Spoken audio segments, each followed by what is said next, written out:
Hey guys, today I'm gonna show you how to use screen recorder on OPPO Reno 12F.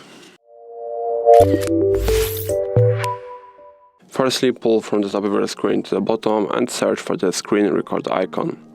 For me, it is located here, but it may obviously vary on your device.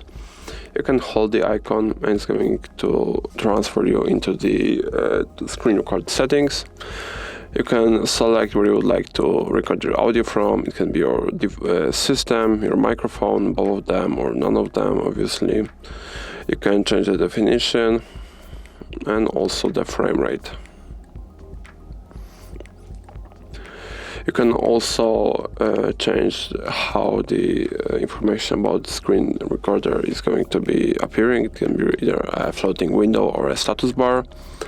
You can also record front camera video. You can display touches while screen recording and also the video format.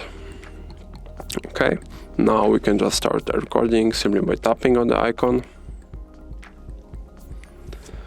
We're on the axis. Okay, I'm going to choose floating window. And here just tap on this circle to start the recording. Here I can also pause it and make some cut. Let's go into messages, let's say, and start recording again.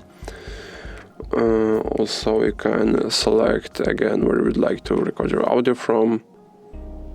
And after you finish recording, just simply tap on this icon. And that is going to be all. If I helped you, please leave a like and subscribe. And if you have any more questions, please let us know in the comments.